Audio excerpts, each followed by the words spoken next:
Okay, hey everyone, welcome back to the 2024 top 10 list. I've done a couple of these in the past and it's really fun because it helps document just how my riding style and my preferences have changed.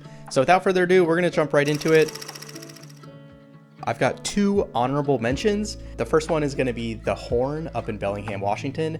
Now this is a really cool trail and actually made my favorite trail of last year, but unfortunately it doesn't make the top 10 list just because the day that I went out and rode the Horn, I wasn't riding well at all. Granted, I really liked the video that came out of it and the trail is amazing, but just because I wasn't really feeling it on my bike, I think I had like 3 crashes. I just didn't really enjoy the trail as much as I did last year.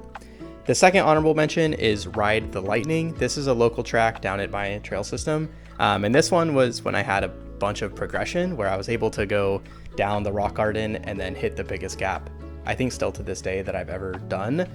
Granted, it doesn't make the top 10 list just because I didn't go back to that trail to kind of prove that I can do it. I pretty much did it once and that was it. So I think if I went back there and I was able to prove it, it would have made the top 10 list. So those are the two honorable mentions. And now we're going to go into the actual top 10 list. And a couple notes, there's no unsanctioned trails here. And so if there were unsanctioned trails, this list would definitely be different, but for the sake of keeping people at peace on YouTube for mountain biking, unsanctioned trails are not going to be listed. So starting at number 10, we're going up to Canada, the North Vancouver, for ladies only. This is the classic, old school, iconic tech trail. Granted, I've only been riding my bike for about 3 years now, so I don't really know what old school mountain biking is, but I imagine this is the trail to kind of encompass that. It's so sick.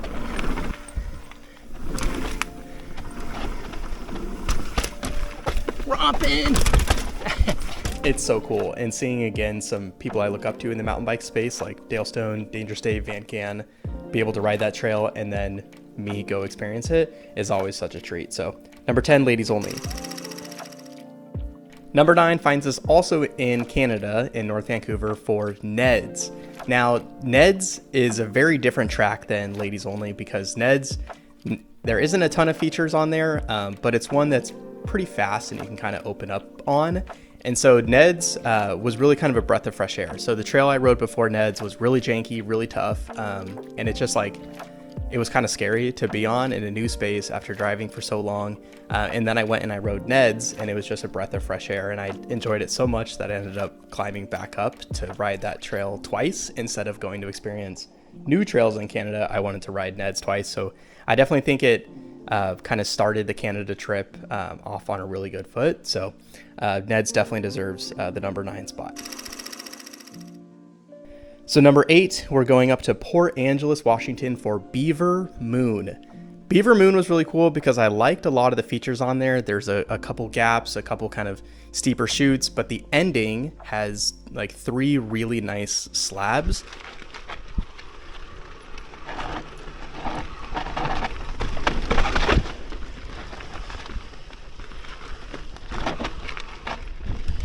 Yeah, Beaver Moon was super cool. I think the ending is just really incredible because of those slabs, and we don't have a lot of slabs in the area, and so anytime I ride stuff that's rock, I get really excited. So number 7, we have 3 trails kind of in one. It's up at Tennant Bike Park, and it's the Elk Cougar Bobcat combo. So I said this before in my Tennant video, but I think Tennant is just the best use of space ever. And the Elk Cougar Bobcat combo is what I would want if I had my own trail system or if I was building my own trails. These 3 kind of branch off of each other and they really do have a little bit of everything, especially given the amount of elevation. It's quite low. I don't know what it is, but I feel like it's probably like 100 feet of elevation. And those trails, those 3 would keep me lapping for hours on end. So I think just because of that, they absolutely deserved the number 7 spot and was a huge pleasant surprise up at Tennant. So definitely if you're gonna go check that area out, Elk Cougar Bobcat is just like, have fun. They're so sick. Okay, number 6, we find ourselves in Bellingham, Washington for Cougar Ridge. Now, if you've been watching my channel for any amount of time, or if you're new, you'll know that I don't praise Galbraith as much as some other mountain bikers do. Granted, I do think if you live in that area, it's an awesome trail system, but because I have to drive so long to get there, there are just better trails closer to me, so it's not really worth the drive. And I had this whole mindset and mentality, and then my buddy Lomer MTB, he contacted me and was just like, hey, come and stay with me. I'll show you some trails you haven't done before, and I think you're really gonna enjoy them. And Cougar Ridge was the first trail on that list, and it was also the first trail I rode in 2024, and it was incredible. We were out on the e-bikes, so the climb wasn't that bad, and just the trail was long, but there was just so much to offer. Like the forest was gorgeous. They had a couple different sections where you could really kind of get in the flow, and then there's a double black option called El Diablo that was super fun. Expert only. I don't really consider myself an expert, but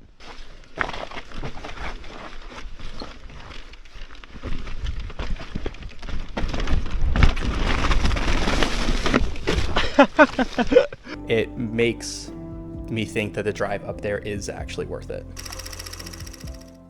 Okay, now we're into number 5, and this is probably the trail out of all of them that I've ridden the most of this year, and that is Scobie down in North Slope. So I think Scobie is the crown jewel. It's like almost a perfect trail in my opinion. It's one of those trails where if you hit it really fast, it's incredibly fun, but if you also hit it when you're timid and you're not going really fast, it's still really fun. So it's the trail that's like, I mean, it's like 20 minutes from me. So if I ever wanted to ride my bike, I would just go out to Scobie. And then it also has a double black spin-off called Octagon, which is super fun to mix things up, has a lot of drops on it, a little bit steeper parts that you can kind of just flow in between the routes and whatnot. So yeah, Scobie. And then number 4 is Predator at Tiger Mountain. So Scobie and Predator, I ended up flip-flopping back and forth quite a bit, but I landed on Scobie being 5 and then Predator being 4, because if those two were together in the same trail system, I would ride Predator more than I'd ride Scobie. I think Predator is almost a perfect double black or spicy single black. It's listed double black, but it's almost like a perfect trail. It has so many different sections where if you let off on the brakes and you can find those cheeky gaps, it smooths things out. And so it really rewards you getting intimately familiar with the trail. And this year I found myself enjoying riding my bike that way. I did a lot of like clean in 3 episodes where I'd ride the same track over and over again to get familiar with it, smooth things out. And Predator really rewards that kind of riding. And I think there's always an opportunity to ride it better. So you're always seeking like a faster time, a smoother run. And you just get a lot of bang for your buck, like being able to climb that much, but then descend that much and then have the descent end right at the parking lot is awesome. So Predator, number 4. Okay, top 3. So we're heading to Snoqualmie Bike Park for number 3, and that is Silver Fir Downhill. All of Silver Fir Downhill, like the top part, is new for 2024, and it is incredible. This is a trail that if there wasn't a lift access, I would still drive 3 hours to ride this trail. And if it was the only trail in that area, I would be completely content lapping it. The start of the trail with the 3 rock rolls is super cool. The chute into the like kind of right rock roll into the left berm. There's another steeper section. There's kind of the wooded Lomer section at the bottom. It's just super fun. It kind of keeps you on your toes, but it's not terribly difficult, but it has enough like features to, I don't know, have you just enjoy, like you just smile riding your bike top to bottom. There's no really boring sections or sections where you just kind of turn your brain off and let the bike ride. It's like you're always riding your bike down the trail, if that makes sense. So I love Silver Fir Downhill. I think the builders at Snoqualmie Bike Park have done an incredible job, and I'm super stoked to see what they do in 2025. Okay, number 2. Number 2 is a trail called Little Moab down in Syncline. I rode this trail on Easter, and it's the trail I think that is closest to giving me like an emotional impact after riding it. It's really hard to explain just the beauty of it. So instead of talking about it, I'm just going to throw an extended clip in.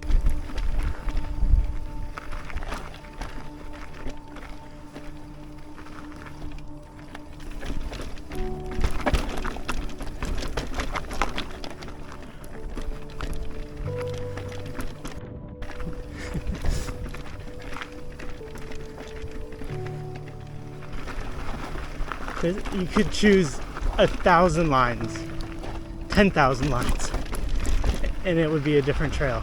every time. How absolutely sick is this? That could be one of my favorite trails I've ever ridden. That was crazy cool. Wow, I gotta stop. That was so sick. Let me take that in for a second. Okay, and my favorite trail of 2024, the number one spot, is Vulture Ridge in Port Angeles, Washington. Vulture Ridge almost didn't make the top 10 list at all. Like, I've been thinking about this list for quite a while, and I rode the trail twice, and the first time I did it, it was very wet. I was on my Tim Peak, and I wasn't riding well. Very similar situation to the Horn. Wow.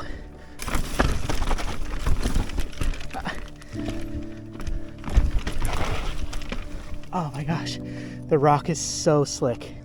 And then after the election, I was able to take a day off from work, and the weather kind of worked out perfectly, and I made the drive back to Port Angeles to ride Vulture Ridge on my Slash Plus, and it was a night and day difference. That ride reminded me of just how much I absolutely love Vulture Ridge. The rock work it's by far just the best rock work I've ever ridden. It's not a trail that I ever want to feel like I push for the KOM, go super fast on. It's a trail that I want to go almost as slow as I can because I just want to enjoy it for as long as possible.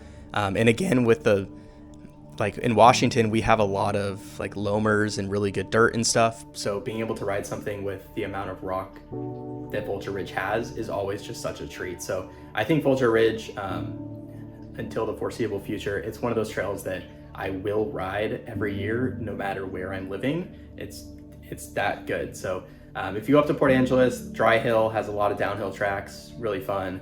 But if you can squeeze a day or squeeze a ride to the Zoo Loops to ride Vulture Ridge, you surely will not be disappointed. So, and if you've been staring at the artwork behind me, this is by far the best gift Girly Girl has ever gotten me.